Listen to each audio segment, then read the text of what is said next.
Sejam bem-vindos. Aqui estamos nesta tarde de domingo para trazer-vos uma mensagem da doutrina espírita. Vamos falar do Evangelho segundo o Espiritismo, vamos olhá-lo na perspectiva do Consolador prometido. E vamos ter connosco, que já está aqui, o Carlos Gomes, que irá trazer-nos a mensagem desta tarde. Sejam bem-vindos. É bom estarmos juntos, é bom conversarmos acerca de espiritismo, é bom crescermos juntos e, aos poucos, conseguirmos ir crescendo interiormente para que a nossa vida moral seja cada vez mais aproximada daquilo que Jesus espera de nós. E ainda antes de começarmos, vamos deixar aqui ficar também um convite a todos aqueles que nos escutam, que, se assim quiserem, que deixem ficar na área de texto as vossas questões, os vossos comentários, enfim, aquilo que quiserem trazer como contributo ou como dúvida, e na parte final, após a exposição que o Carlos irá fazer-nos, nós iremos aqui, o Carlos Gomes irá responder às vossas questões.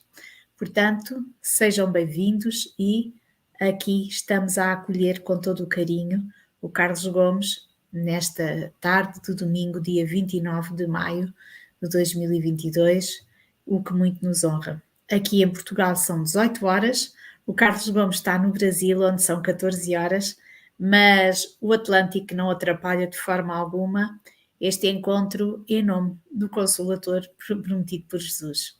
Bem-vindo, Carlos, à Sala Virtual de Estudo da Doutrina Espírita. É uma honra para nós recebê-lo. Daqui a pouco vamos já conversar um pouco e depois entrar no tema. Para já, eu vou fazer a prece de abertura da nossa reunião. Convido todos aqueles que estejam a assistir a unirem-se a nós em pensamento e vamos pensar em Jesus.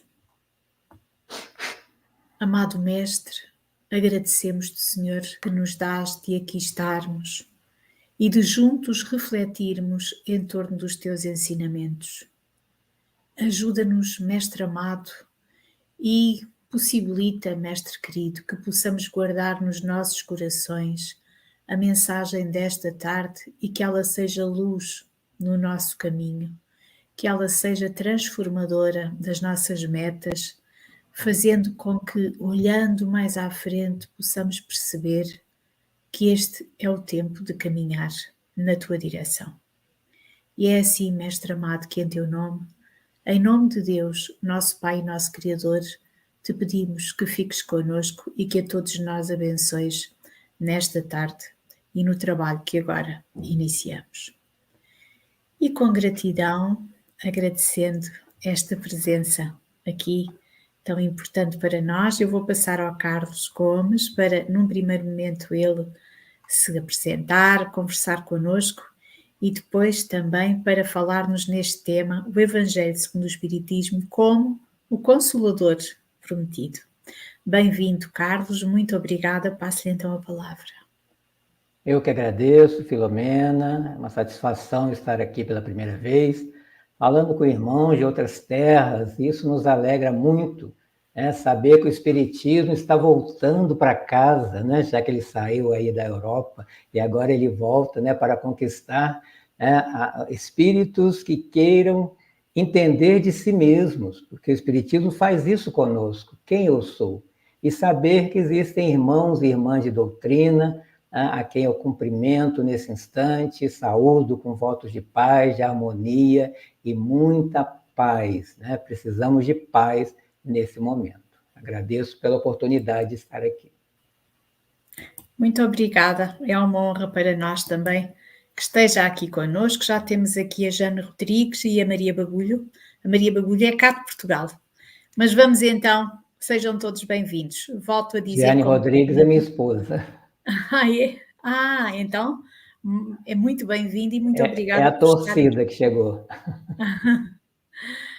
Eu volto aqui a dizer a todos aqueles que estão connosco, ou que venham a estar, que quem quiser pode deixar as suas dúvidas, os seus comentários e na parte final, após a exposição do tema, serão respondidos. Carlos, passo-lhe a palavra para trazer-nos então o tema desta tarde e que Jesus nos abençoe. Muito obrigado. Então, como a irmã Filomena já disse, vamos falar do Evangelho. Falar do Evangelho é uma dádiva para todos nós que já o conhecemos.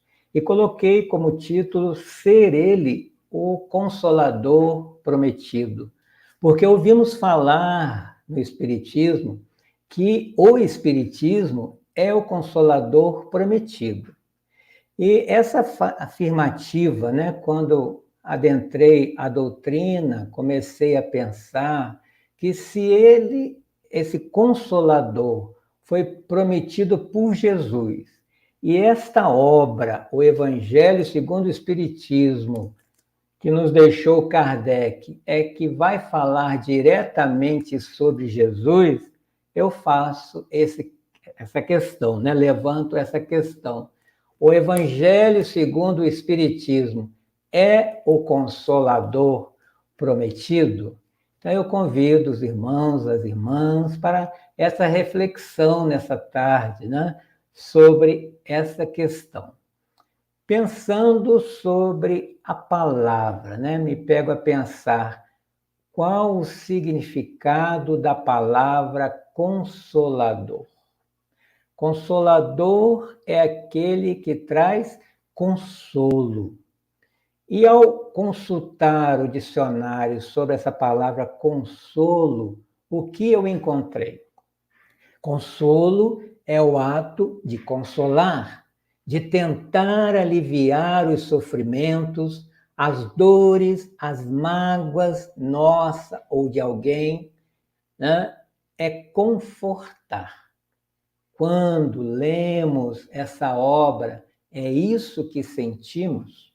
Esse consolo, esse conforto? Então vamos voltar ao Antigo Testamento, abrir o livro de Isaías, um dos grandes profetas, e no capítulo 44, no versículo 3, vamos encontrar: porque derramei água sobre o solo sedento e torrentes sobre a terra seca. Derramarei meu espírito sobre a tua raça e a minha bênção sobre os teus descendentes.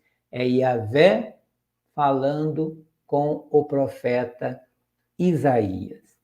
E aí fiz uma analogia, né, com essas palavras do Antigo Testamento e pensei, naquele dia bastante quente, né, calor, no nosso caso aqui em nosso país chega a 40 graus centígrados, nós sentindo esse calor e alguém nos oferece uma água fresca, o que passamos a sentir em seguida? Pense. Penso eu que é disso que Isaías está a falar. Essa água fresca num dia de calor. Por quê? Todos temos sede deste consolo. Necessitamos preencher um vazio interior, um vazio espiritual. Somos ainda sedentos de Deus, das palavras de Jesus, sedentos do sagrado.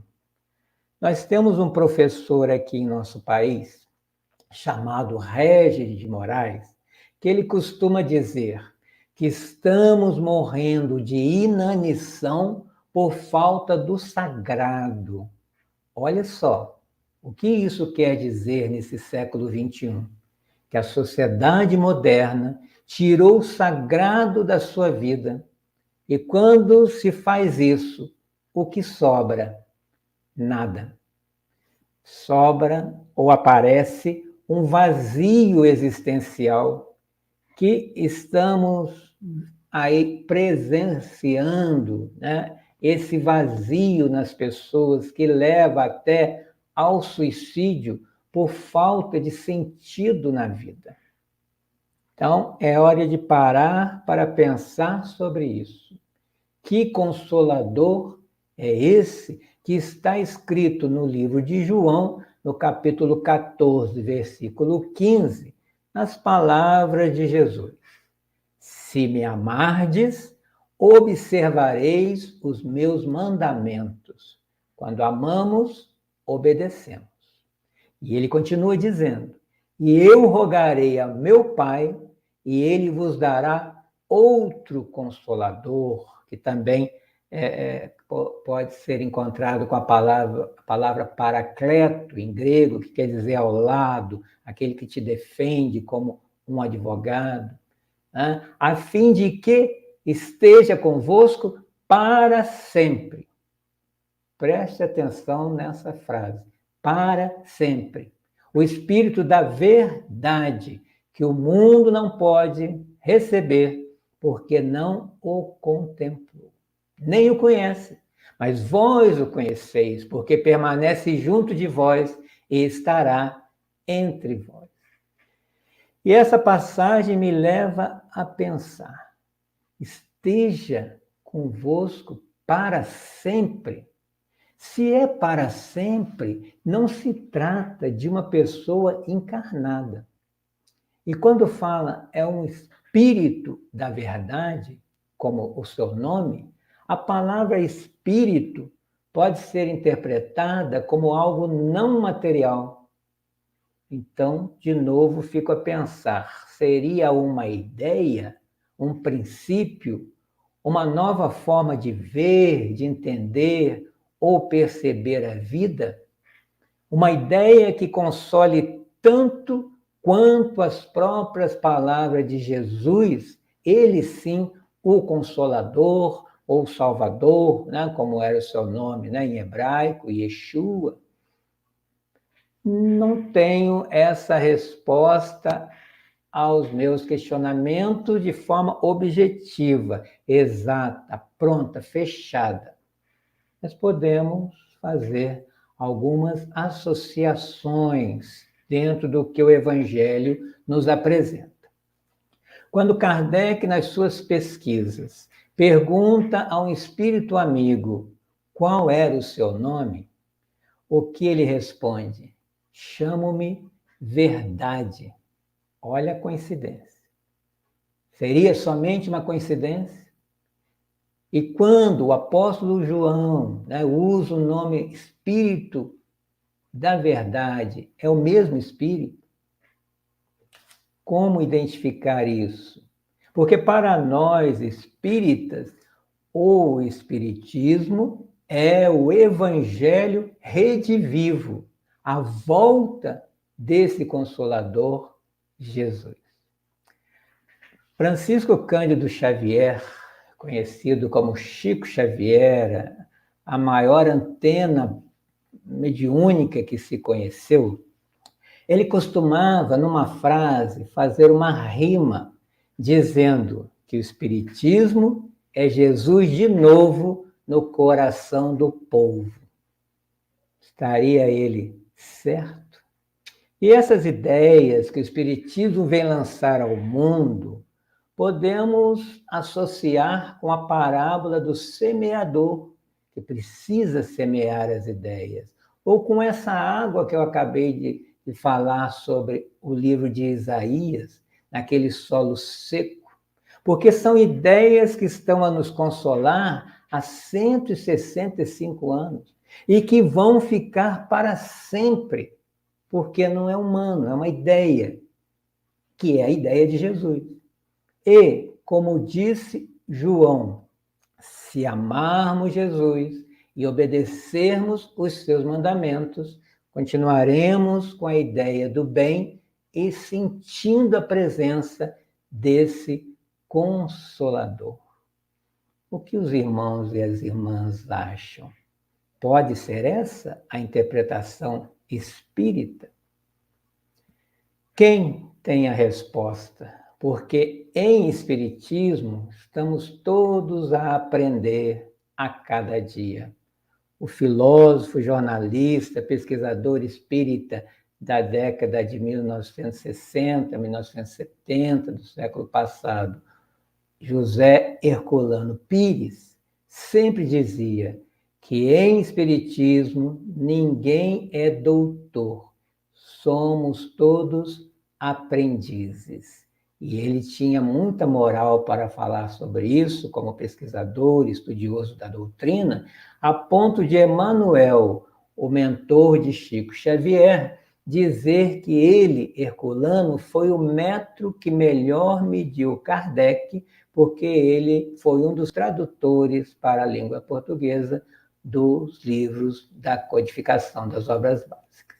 Então, eu quero, nessa nossa reflexão, trazer aqui essa possibilidade, porque o Espiritismo trabalha com possibilidades.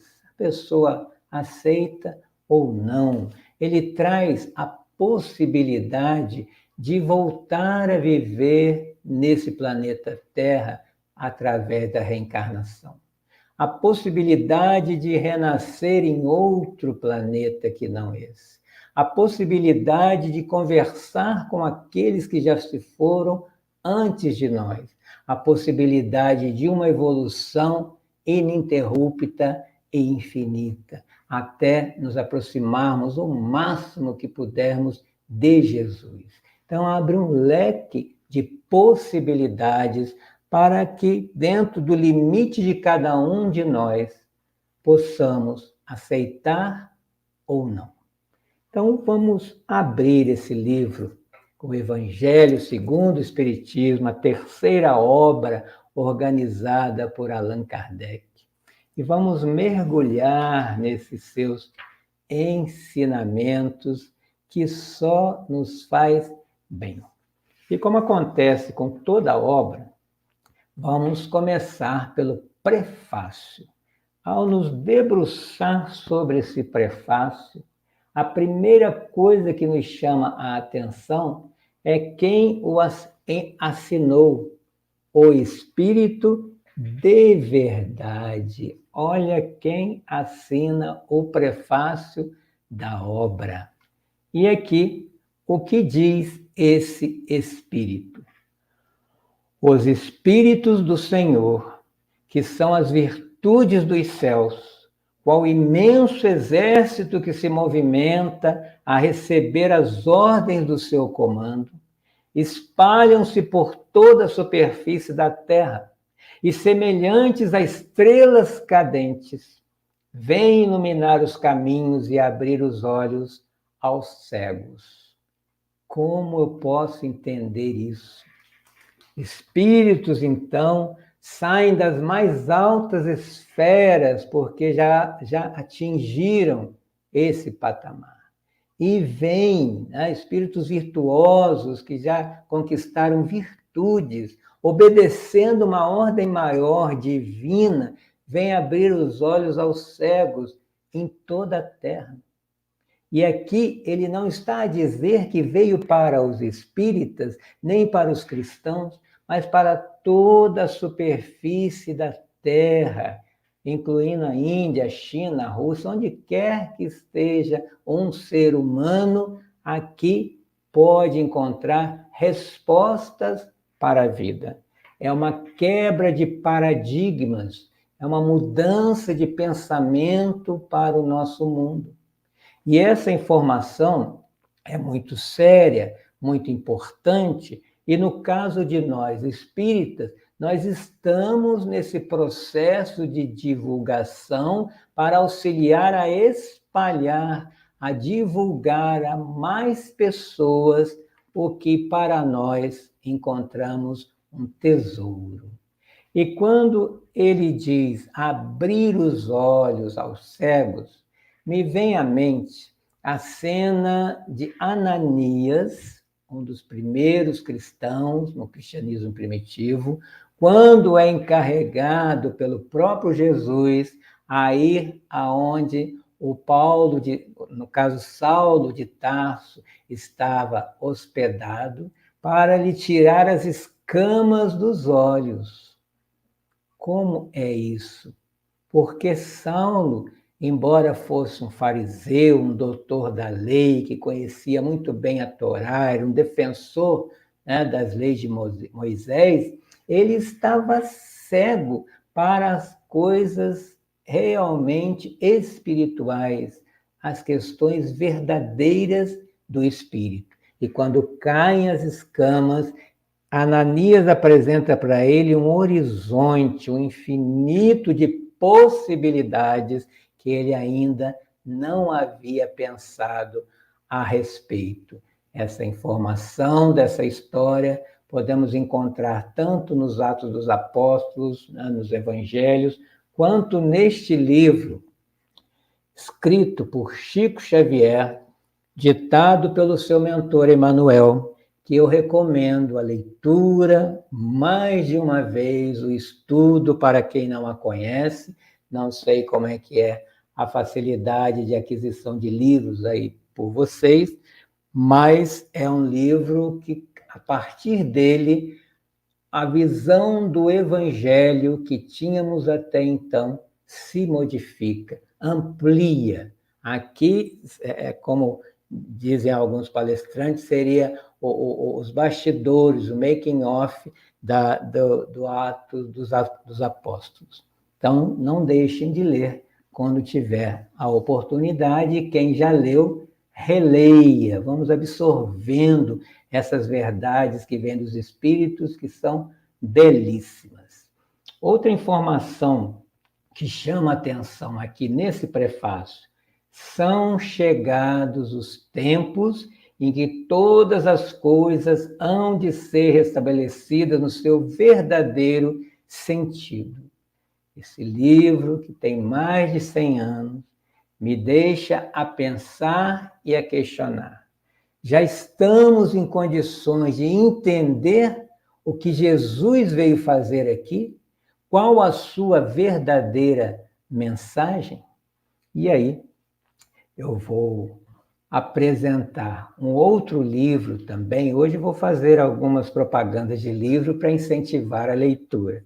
Roteiro é um livro escrito também por essa dupla, Chico Xavier e Emmanuel, onde no capítulo 21, Evangelho e Educação, ele vai nos dizer o que Jesus veio fazer aqui, que é muito maior do que se pensa. Ele não veio apenas divulgar a palavra nas cidades, curar enfermos e morrer crucificado, como a história, numa síntese, ouvimos falar. Ele veio mudar o pensamento do planeta Terra. A partir dele, começa uma nova era para o sentimento. Porque as pessoas eram muito brutalizadas, primitivas, agressivas, uma convivência ainda não afetiva, afetuosa. Então, com Jesus e a partir de Jesus, começa o serviço de assistência para o outro. A partir dele, sentimentos são aflorados e começa-se a conhecer com o nome de compaixão, sentir a dor do outro, solidariedade, estar com o outro, bondade, ser para o outro, e o verdadeiro amor fraternal na fortaleza moral do comportamento, e também traz esperança. Jesus tanto foi o Messias esperado pelos nossos irmãos judeus, quanto é a esperança de dias melhores para todos nós. Então, a partir de Jesus, uma nova mentalidade surge na Terra, e o coração, diz Emmanuel, que é o sentimento, na sua representação, começa a se educar. A partir de Jesus, pessoas que não eram da mesma família começam a se tratar como irmãos e irmãs. E vamos nos lembrar da Casa do Caminho, né? Coordenada pelo próprio Pedro, o apóstolo, onde acolhia esses irmãos, fazia essa assistência num cristianismo prático, para a época que estava começando. E o próprio Jesus nos coloca numa mesma família, quando, ao nos ensinar a oração dominical, ele diz: Pai Nosso. Ele não fala meu Pai. Quando ele fala Pai nosso, nos coloca a todos e a todas como irmãos e irmãs, filhos e filhas de um mesmo Pai chamado amor. Veja, irmãos e irmãs, o quanto ainda temos a aprender e a apreender com Jesus e de Jesus. Então, só no prefácio, percebam que já há um impacto para o nosso aprendizado, para a nossa surpresa, na nossa forma de pensar. Caminhamos um pouco mais, chegamos na introdução. E aqui faço um lembrete, que todos os livros de Allan Kardec, cada introdução merece um debruçar, um estudar, um meditar, porque cada uma é lindíssima, apresenta a obra e nos convida para entrarmos nessa obra. Então, aqui no item 1, Kardec já coloca o objetivo desta obra, né? E é importante saber o objetivo e destacar também que o Evangelho, segundo ou de acordo ou sob a interpretação do Espiritismo, não é a Bíblia dos Espíritas, como alguém possa pensar, porque o Espiritismo não tem um livro sagrado, não tem sacerdotes, não tem paramentos, não tem rituais, embora seja uma religião. E essas características sejam próprias das religiões que conhecemos, mas é uma religião que procura conectar-se, religar-se a algo maior em espírito e verdade, conforme nos orientou o próprio Jesus. Um espírito que não tem forma, por isso o nosso Deus não é antropomórfico, não é um homem, né? E em verdade, dentro dessa verdade que estamos aqui a absorver, a entender, a interpretar.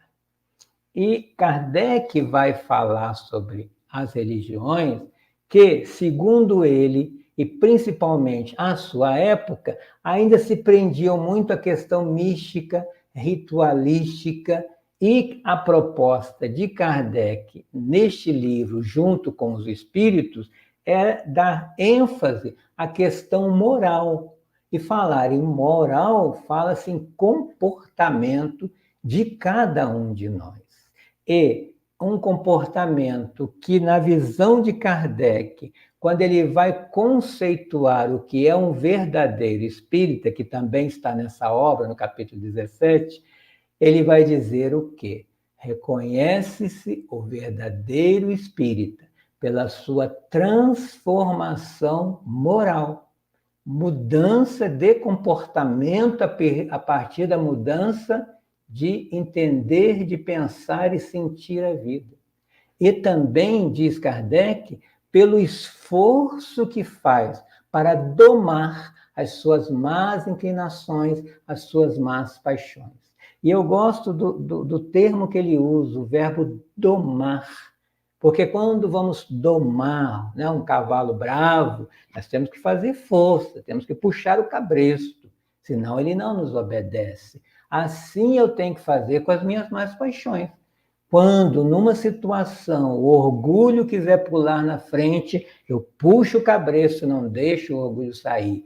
Ou a vaidade quiser pular na frente, o egoísmo quiser pular na frente, eu preciso domar todos os dias, em todas as situações, porque o espírito não é santo e não se transforma da noite para o dia, mas esse exercício, esse processo de querer uma transformação, porque é assim que tem que ser, a partir da minha possibilidade de me conscientizar, eu vou caminhando como espírita.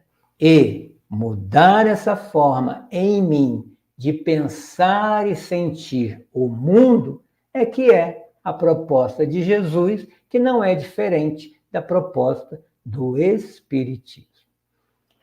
E falando de Allan Kardec, quando ele ainda assinava seu nome de batismo, Hippolyte Léon Denis Rivaio, ele, como professor, pedagogo, escreveu alguns livros. Com qual objetivo? Ajudar as famílias, as crianças, a entenderem de uma forma mais simples, mais direta, a gramática francesa, a aritmética que tinha nas escolas à época, que era difícil para as crianças. Ele facilitou numa metodologia que ele aprendeu com Pestalozzi, né, com quem ele estudou, e fez, né, um grande sucesso à época na educação. Tá? E agora, quando ele assina Allan Kardec, que foi um seu nome quando ele foi um sacerdote, druida, entre os celtas, naquela mesma região, ele vai fazer a mesma coisa. Né? Ele vai agora procurar nos auxiliar, a todos nós que lemos e estudamos este livro, a compreender a moral evangélica do Cristo. Ele fala isso aqui nessa introdução. Por quê? Lembrando também, o Espiritismo não segue Kardec, segue Jesus com o auxílio da interpretação dos Espíritos organizada por Allan Kardec. Por isso que não somos kardecistas, né? Não seguimos Kardec. Kardec é um pano de fundo para ampliar a nossa visão de seguir o Cristo.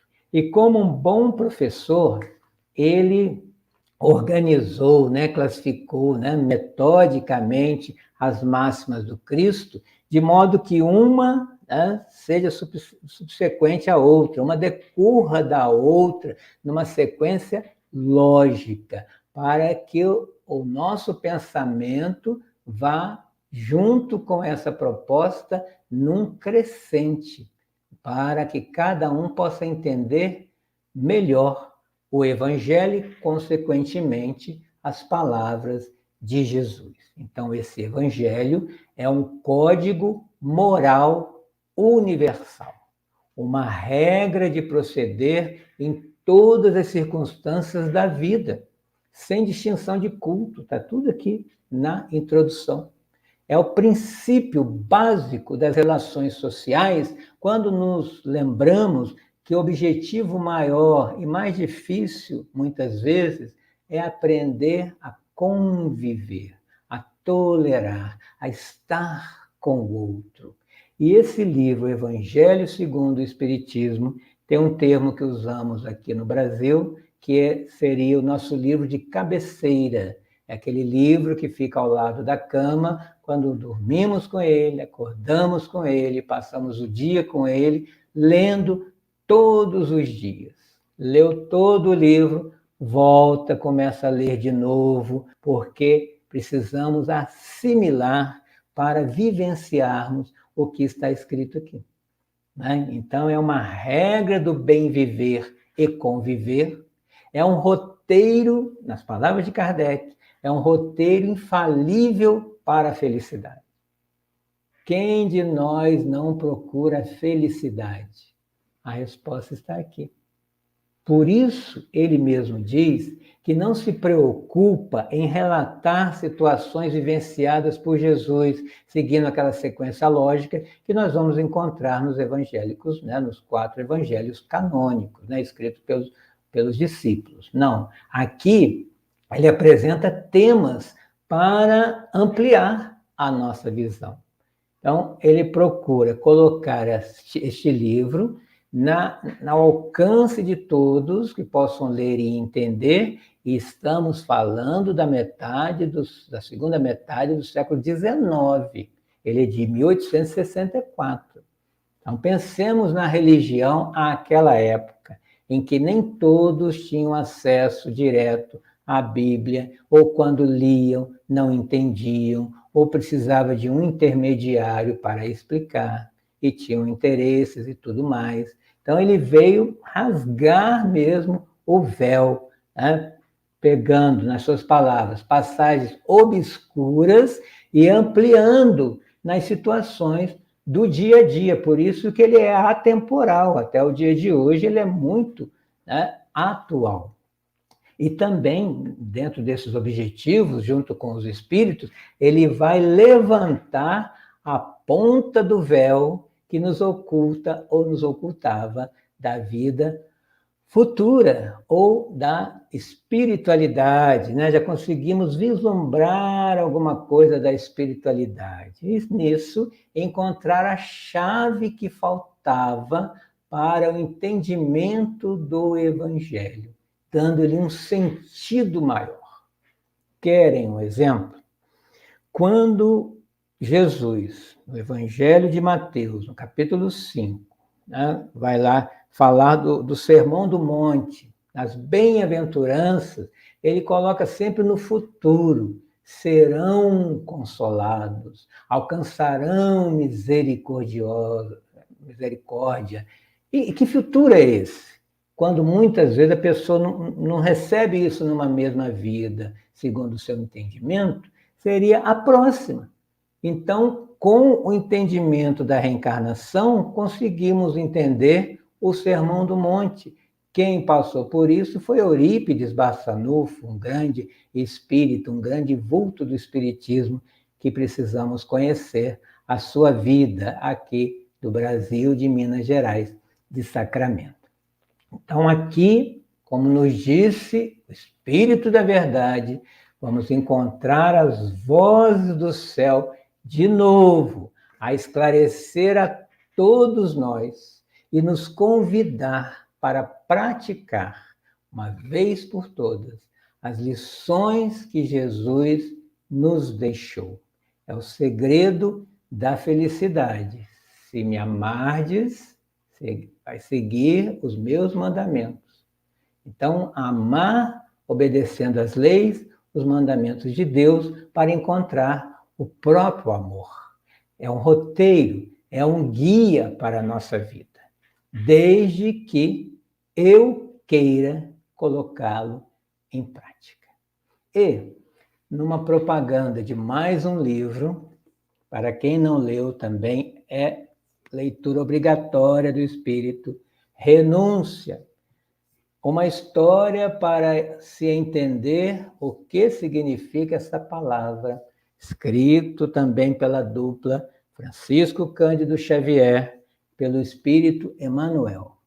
A personagem central, chamada Alcione, vive uma história no século XVII, em Paris, e numa reunião de Evangelho no Lar, junto à sua mãe, Madalena Villamil, com o padre Damiano, que é uma das encarnações de Emmanuel, ela cita uma frase que é bastante repetida no movimento espírita, que o Evangelho de Jesus deve ser lido, estudado, meditado, sentido e vivido. São 5 fases.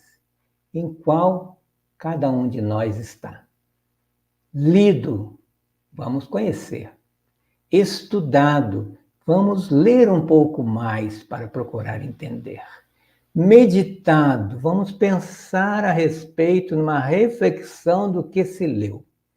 Sentido, a gente deixa um pouco o racional e vamos sentir as palavras de Jesus, sentir o significado, sentir a essência do Evangelho, porque só assim entenderemos o que o próprio Paulo, aos Gálatas, capítulo 2, versículo 20, disse outra frase emblemática: não sou eu quem vive, é o Cristo que vive em mim. Nesse momento ele sentia Jesus dentro dele, que é essa fase de sentir o Evangelho e a partir daí não viver conforme temos vivido até agora. Como Paulo nunca mais foi o mesmo, mudando até o nome de Saulo, de um tipo de vida, para Paulo, uma vida com Cristo. E nós, ao sentirmos realmente o Evangelho, entenderemos Paulo, entenderemos Jesus e não seremos mais os mesmos. Aí eu posso me dizer um espírita, um cristão, um ser humano. Precisamos aprender a ser humanos, seguindo o único exemplo puro e perfeito de ser humano que pisou a terra, chamado Jesus. o Cristo de Deus. Caminhando um pouco mais, né, vamos mergulhar no Evangelho, no item 2 agora, o título é Autoridade da Doutrina Espírita. Kardec, o bom senso encarnado, né, como se diz, ele nos explica, aqui a introdução ele está apresentando não só o livro, quanto a doutrina espírita. A doutrina espírita não é autoria de encarnados.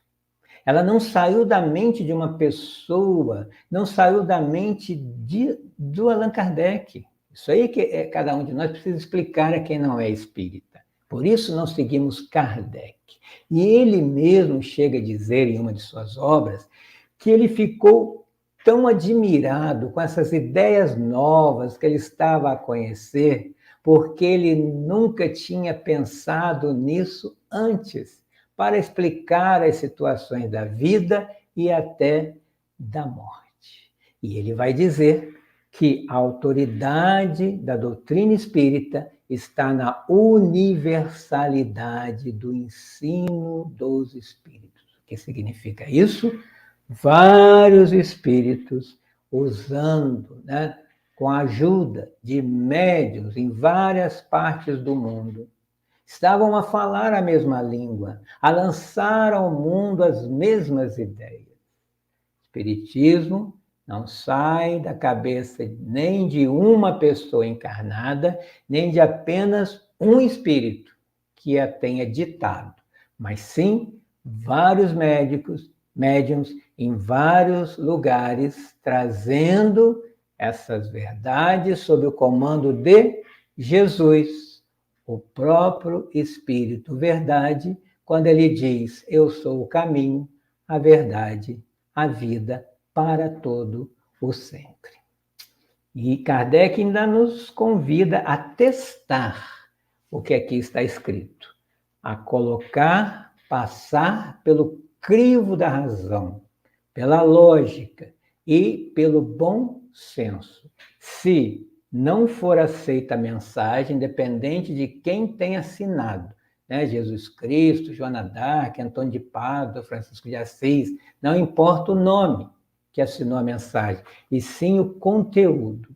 Se ela não atender à lógica, ao bom senso, deve ser rejeitada. Por isso, o trabalho de Allan Kardec, aí falando dele, da pessoa, foi enorme.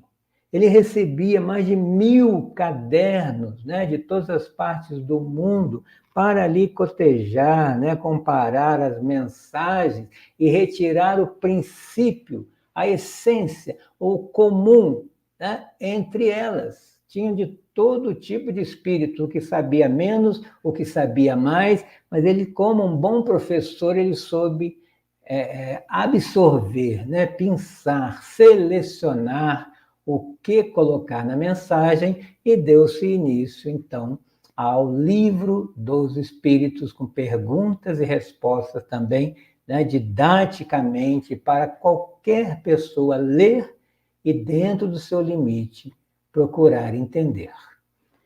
Continuando, nós vamos chegando ao item 4.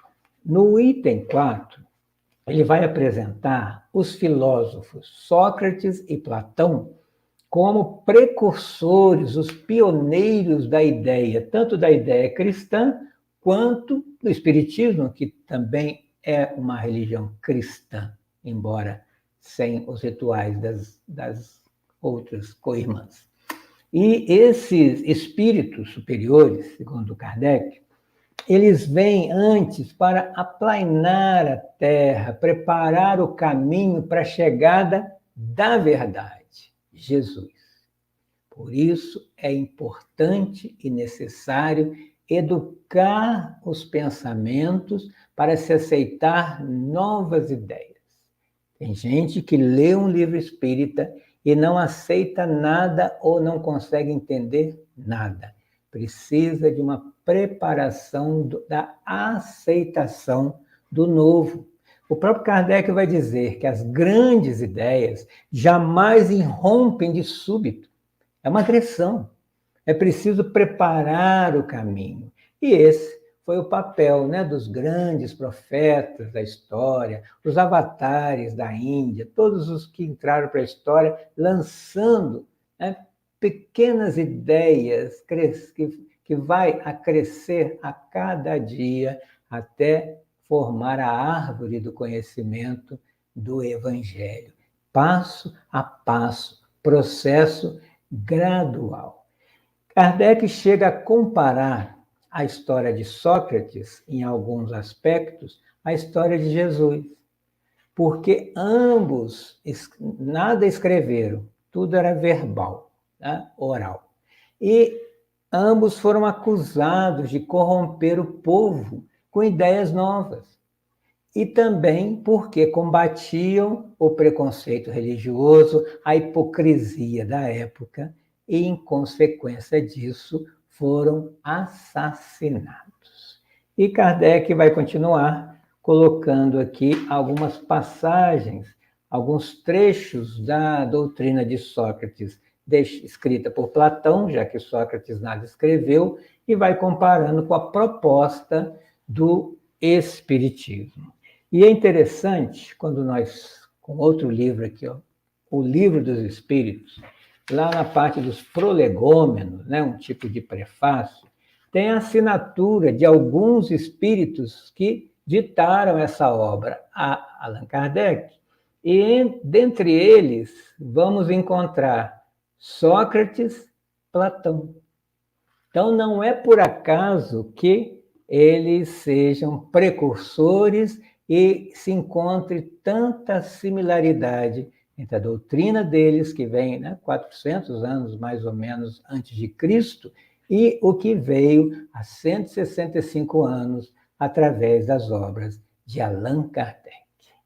Continuando, chegamos aqui no cardápio, né, nesses capítulos que estão aqui para o nosso banquete espiritual. Cada um pode pegar o que mais for palatável, o que mais estiver precisando, o que mais estiver faminto de compreender, de estudar. No capítulo 1, o título é Não vim destruir a lei. Kardec pega lá do Evangelho de Mateus, capítulo 5 também, item 17.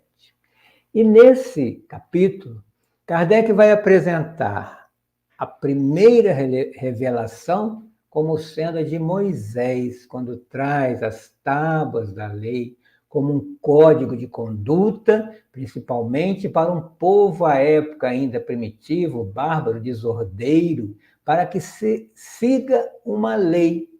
Então, foi a implantação da justiça na terra, o Deus da justiça, infelizmente, em alguns momentos, até sob a espada.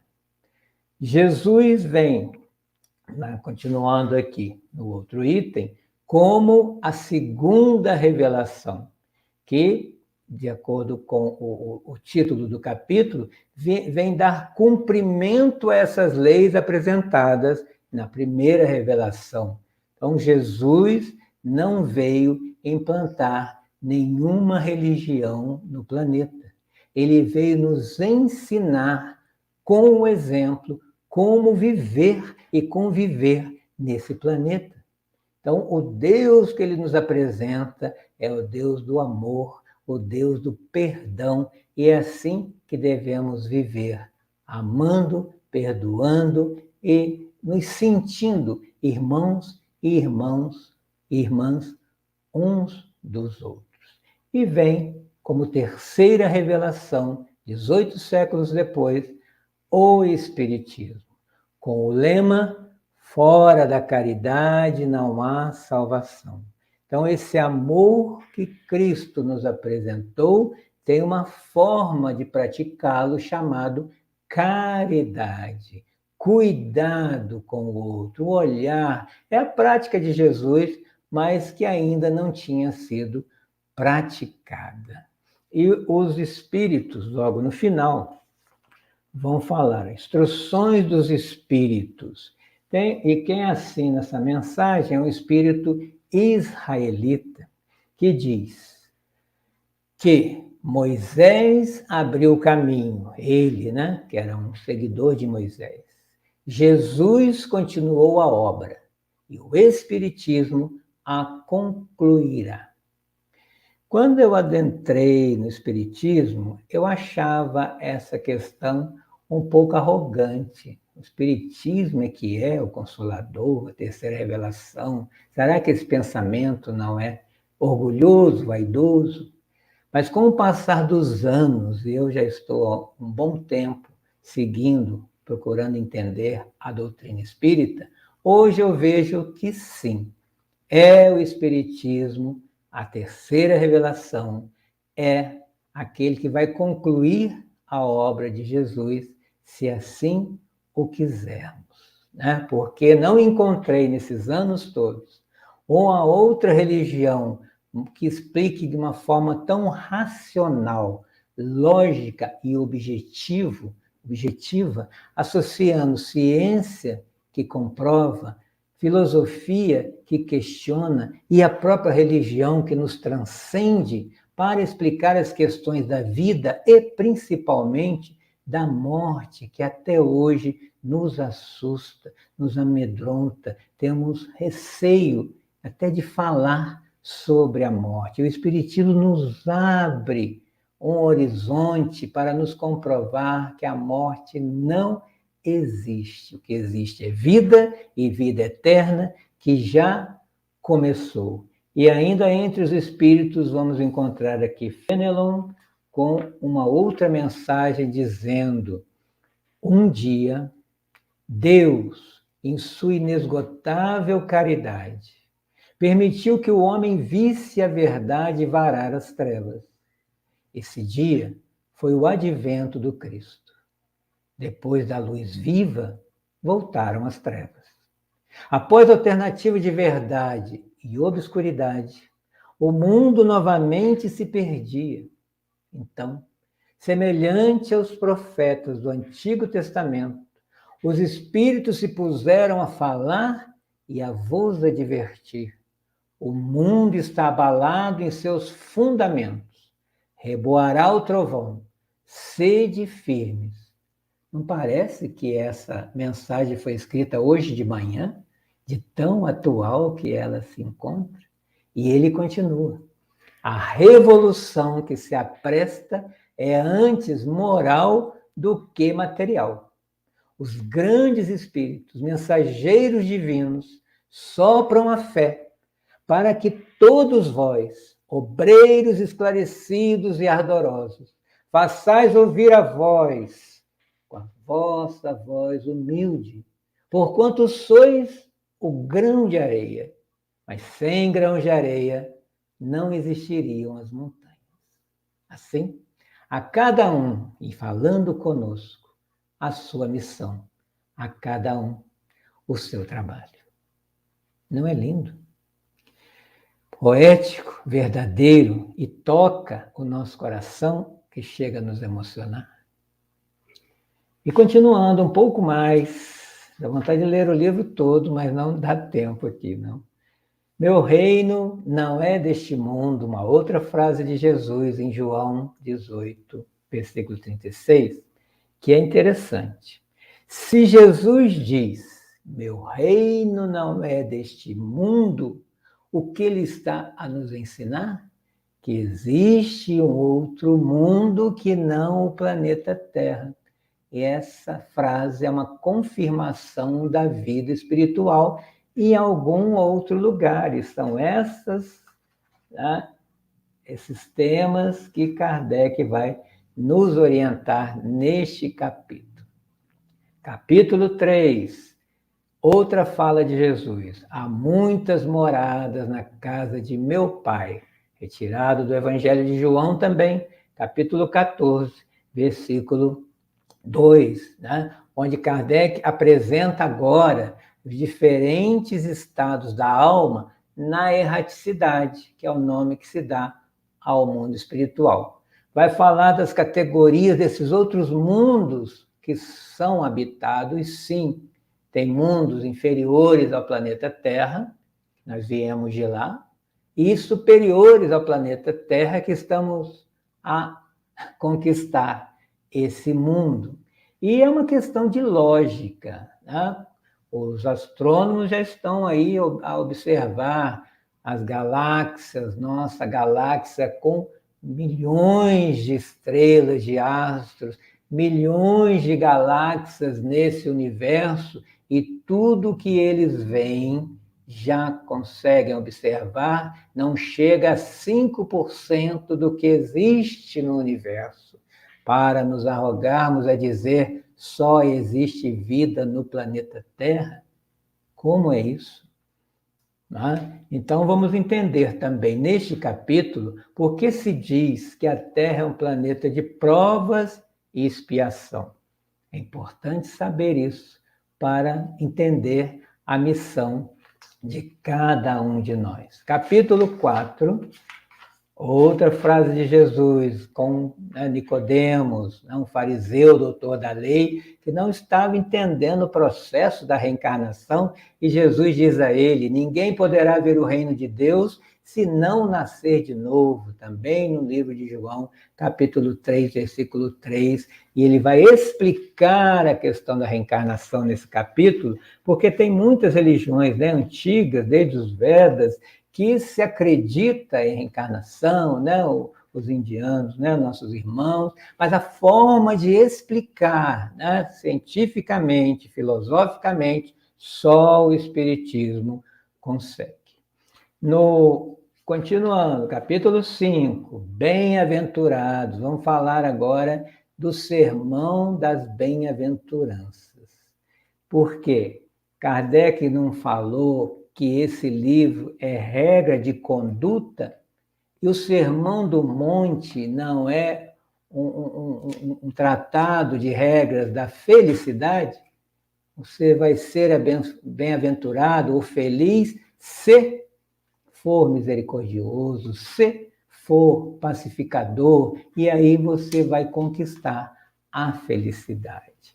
Então, já terminando, vamos ver então que podemos aprender, nesses capítulos que eu citei, que existem leis que devem ser observadas. E vamos nos lembrar do Livro dos Espíritos, na terceira parte, Kardec falando sobre as leis morais e fazendo perguntas aos espíritos em relação a essas leis e classificando as leis. Quando se obedece a essas leis, pode-se passar a um outro reino até que possamos encontrar Jesus, que vai estar à nossa espera. E, para chegar a Jesus, passa-se por várias moradas, degrau por degrau, cada morada uma encarnação. E, depois, no 5º capítulo, essa conquista das virtudes a partir do roteiro do Sermão do Monte. E ainda tem 3 capítulos que gosto muito. O 17 fala do sede perfeitos. Como ser perfeito ou ser menos imperfeito? E Kardec nos presenteia com características do homem de bem, para, passo a passo, fazermos a nossa avaliação para ver o quanto estamos próximos ou longe de ser um homem de bem para esse caminho da perfeição.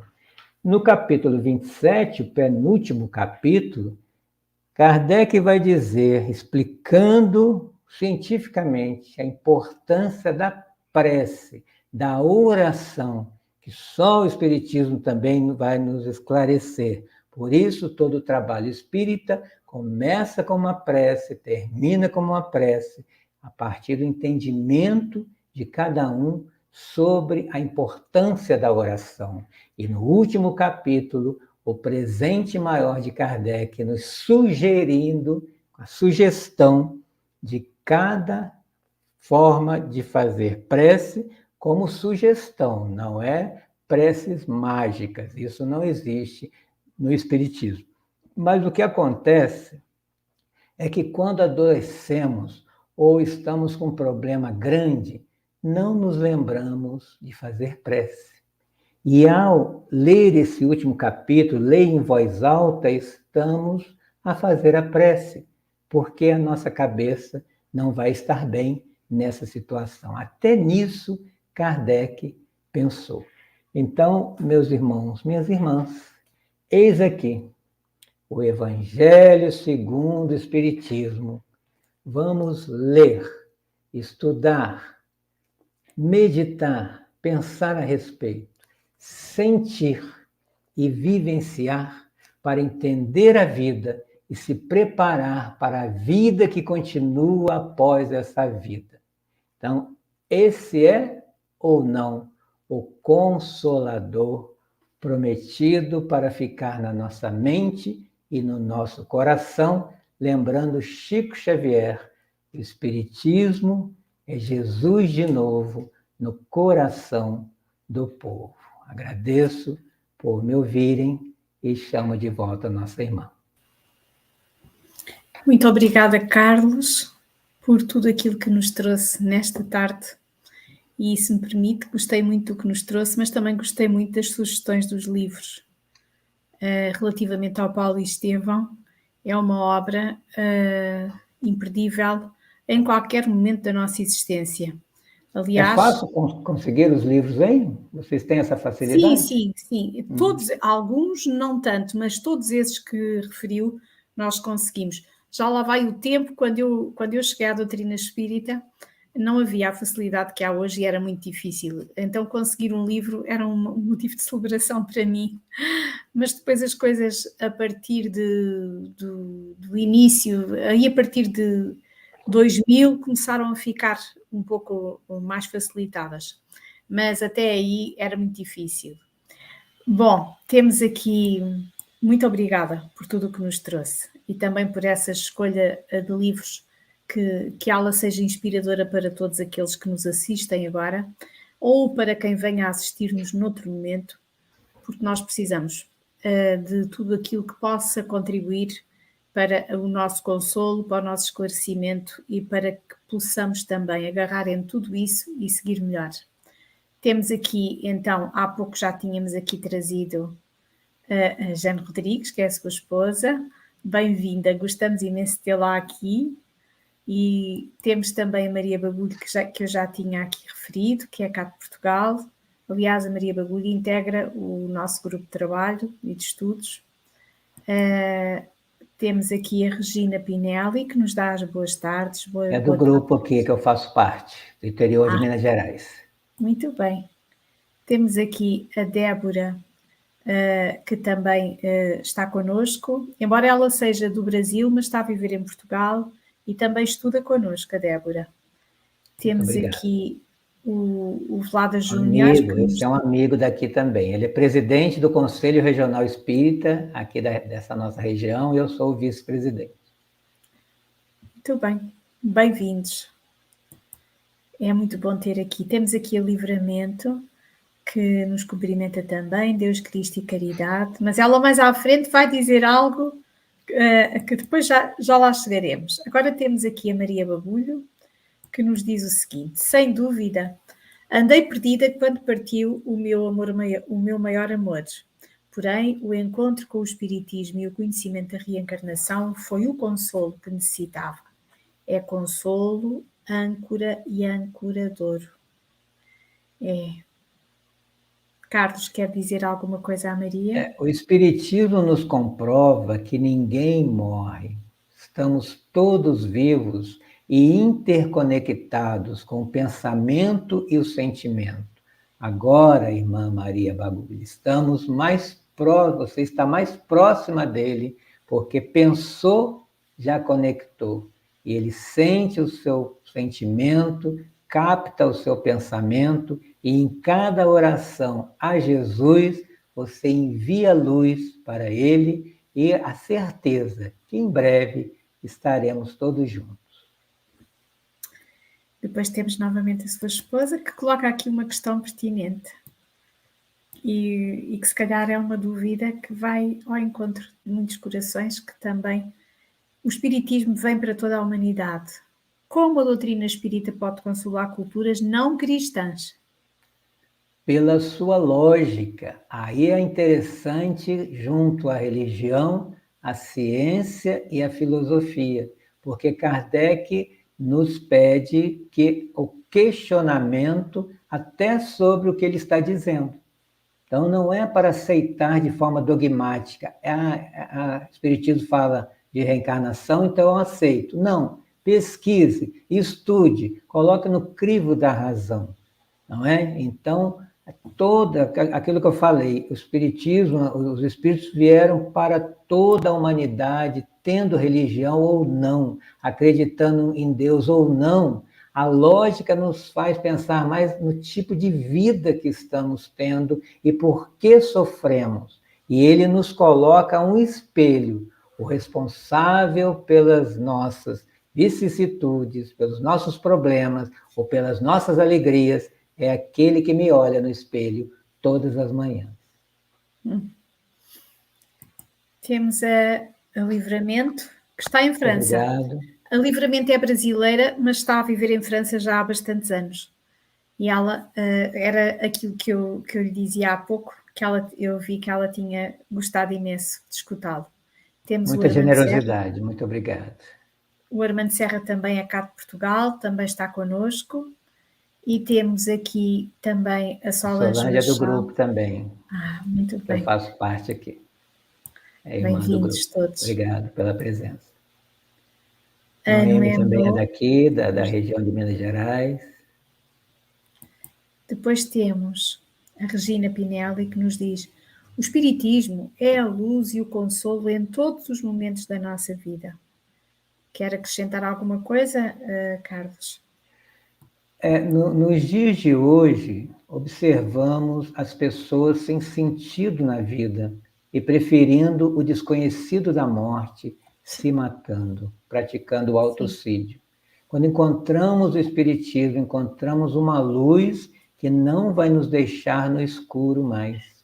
E seremos consolados nas dificuldades, em especial, principalmente essa que a irmã Maria citou, a desencarnação de um ente amado.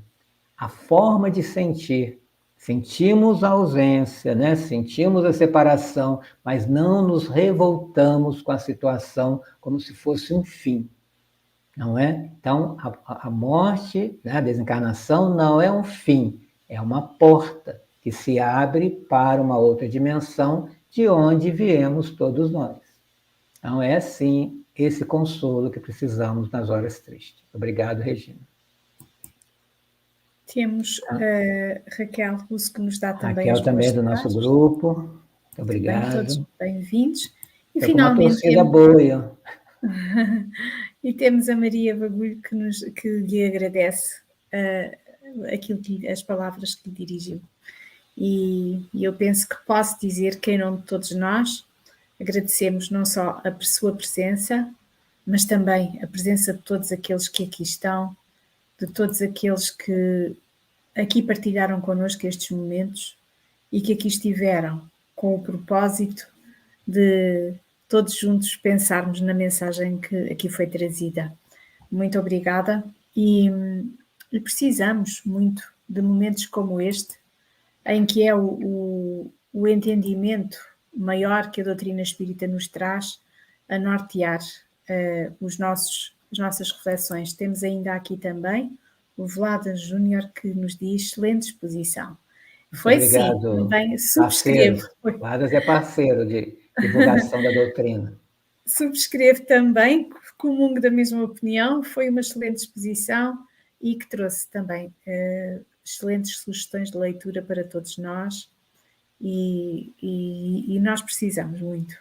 Às vezes basta ler um pouco de uma obra boa para nós conseguirmos desligar-nos num momento mais difícil e criarmos um momento com maior harmonia íntima e facilitar nesse momento que os benfeitores espirituais venham até nós e que nos consolem, que nos inspirem e que nos pacifiquem nesse momento que atravessamos.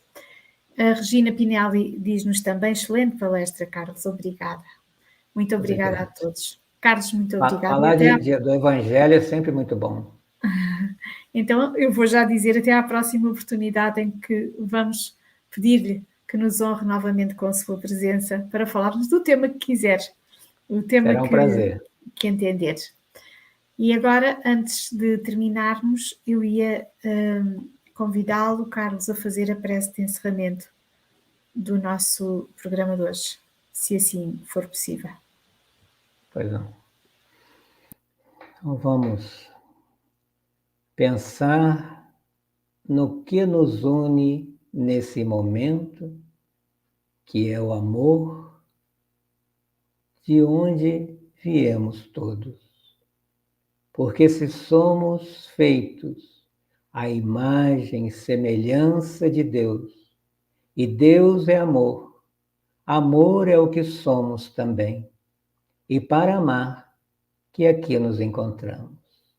E o roteiro para que isso seja feito é o Evangelho, que registra a passagem do homem-amor por aqui, Jesus, o Cristo de Deus, nosso irmão maior, a quem nesse instante queremos pensar, nos conectar e sentir a sua presença tão próxima, nos abraçando, que nos emociona, nos toca a fundo, para dizer a Ele o quanto somos gratos pela sua vinda, pela nossa vida, pela oportunidade de aqui estarmos, mais uma vez, querendo ouvir a sua voz, sentir o seu perfume, nos inebriarmos com esse perfume e ser, como Paulo de Tarso, o apóstolo e timorato, que não teve medo das pedradas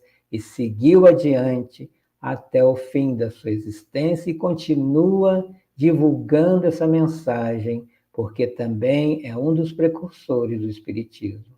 Obrigado, Senhor. Obrigado a todos que estão conosco nesse instante, nesses fios que nos unem uns aos outros, o fio do amor. Continuemos caminhando para que tenhamos a certeza que no fim da estrada, no fim dessa caminhada, lá vai estar nos aguardando, com os braços abertos, sorrindo, Jesus, na certeza da nossa vitória sobre nós mesmos. Graças a Deus. Graças a Deus que assim seja, Carlos. E ainda temos aqui mais um comentário da Maria Bagulho que nos diz: excelente exposição, aqui em casa adoramos ouvir, bem haja a todos, mas principalmente ao Carlos, porque foi através dele que tivemos a possibilidade de ter este momento extraordinário que aqui vivemos, e agradecemos a Jesus estas oportunidades que nos são dadas, porque elas são verdadeiros despertadores para a nossa consciência e a nossa capacidade, porque a temos, de fazer cada dia mais e melhor. Paz para todos, que Jesus, o Mestre amado, nos abençoe. Passo ao Carlos para ele se dirigir-se e despedir-se de quem aqui está, ou alguma consideração final que queira aqui deixar em geral. Sinta-se à vontade, Carlos. Só tenho a agradecer a oportunidade e fazer novas amizades com irmãos de doutrina, é muito gratificante. E pedir a Deus forças, porque sabemos que não é fácil divulgar essa doutrina, mas o retorno é tão maravilhoso que nos faz persistir. Lembremos de Paulo de Tarso sempre. Não tenhamos medo das pedradas, que elas virão, mas no final da vida, quem o recebeu não foi outro, a não ser Jesus. Que Deus abençoe a todos, grato pela oportunidade. Muito obrigada, faço minhas, e se calhar de muitas palavras de livramento, gratidão, gratidão, gratidão. Então, agora sim, que Jesus a todos nós abençoe e ampare. Segue a programação do canal, como habitualmente, todos os dias, e estejam connosco nestes momentos. Poderão, caso tenham gostado desta palestra, ouvi-la sempre que queiram, porque ela vai ficar no canal do YouTube, disponível para ser escutada ou partilhada sempre que assim o entendam. Que Jesus nos abençoe a todos.